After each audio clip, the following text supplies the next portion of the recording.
అన్ని విషయాలపైన కూడా ఆయనతో కూలంకషంగా మనం డిస్కస్ చేద్దాం. నమస్తే సార్, గుడ్ మార్నింగ్ సార్. నిజంగా ఇండస్ట్రీకి సంబంధించి ఏ చిన్న విషయం బయటకు వచ్చినా చాలా క్యూరియాసిటీ ఉంటుంది సార్ కామన్ పబ్లిక్లో. రిలీజ్కి సంబంధించి ఎంతైతే ఎక్సైటింగ్గా ఉంటారో, ఆగిపోయినా లేకపోతే దానికి సంబంధించి ఏదైనా నెగిటివ్ వచ్చినా కూడా అంతే క్యూరియస్గా ఉంటారు. రీసెంట్గా మనం చూసాం సార్, ఒక సినిమా అంటే ఓ పెద్ద హీరో, పెద్ద బ్యానరు, ఇన్ని వందల కోట్ల బడ్జెట్ అనుకున్నటువంటి సినిమాలు ఆగిపోతున్నాయి, అది కూడా ఫైనాన్షియల్ క్రైసిస్ వల్ల. సో దీనిపైన మీరు ఏమంటారు సార్? అలాంటి సిచ్యువేషన్ అసలు ఎందుకు వస్తుందని మీ ఎక్స్పెక్టేషన్? అంటే ఇప్పుడు మీకు ఈ సంవత్సరంలో ఆగిపోయిన 2 సినిమాలకి ఇబ్బంది వచ్చింది. హరిహర వీరమల్లుకుని అఖండాకి వచ్చింది.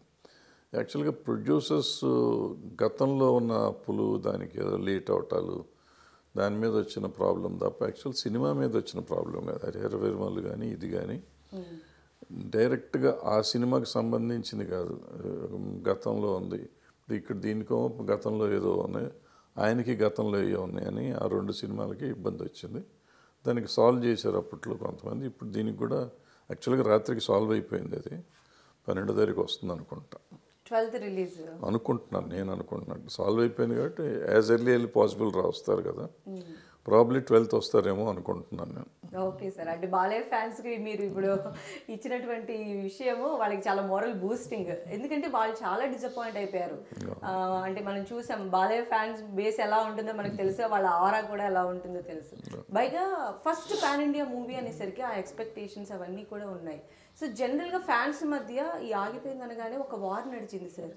ఆ వార్ని అసలు మీరు ఎలా చూస్తారు సార్? అసలు ఏంటో తెలియదు. వారంటీ ఏం కొట్టుకున్నారు ఏంటి? ఫ్యాన్స్ అంటే వేరే ఫ్యాన్స్ బాలయ్య ఫ్యాన్స్ మధ్య ఆగిపోయింది కొంచెం, మీ హీరో ఇలాగా అని ఉంటుంది కదా సార్. ఏముంటుంది, ఆగిపోతే కష్టం ఉంది, వాళ్ళ కష్టం వాళ్ళది. ఆగిపోయినంత లోపల ఏం తేడా లేని రావు. ఆగిపోయినా ఆ సినిమాకి మళ్ళీ నెక్స్ట్ వీక్ వచ్చినా, ఆ తర్వాత వారం వచ్చినా దాని రెవెన్యూ ఓపెనింగ్ అట్లాగే ఉంటుంది, ఏం తగ్గదు. బట్ ఏంటంటే మొన్న వచ్చి ఉంటే ఆ రోజుకి ఒక ప్రిపరేషన్ ఉండి ఉంటుంది కదా, అంత వస్తుందా రాదా అనేది కొంచెం తేడా ఉంటుంది.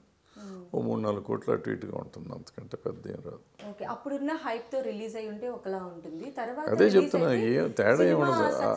3-4 కోట్లే తేడా ఉంటుంది, ఏం రాదు. సినిమా బాగుంటే ఏం రాదు, బాగోపోతే ఏ సినిమా అయినా అంతే కదా. అప్పుడు రిలీజ్ అయినా ఇప్పుడు రిలీజ్ అయినా అంతే. సో దానికి దీనికి సంబంధం లేదు, సినిమా బాగుంటే ఉంటుంది. బట్ పెద్ద సినిమాలకి ఏంటంటే ఫస్ట్ 3 days బాగున్నా బాగోపోయినా ఒక రెవెన్యూ వచ్చేస్తుంది. సండే దగ్గరికి వచ్చేటప్పుడు ఒక లాగేస్తుంది, మేజర్ అమౌంట్ లాగేస్తుంది. మండే విపరీతమైన ఫాల్ వస్తుంది అనమాట. బాగుంటే మండే మోర్ దెన్ 50% ఉంటుంది, బాగోపోతే 25%కి పడిపోతుంది.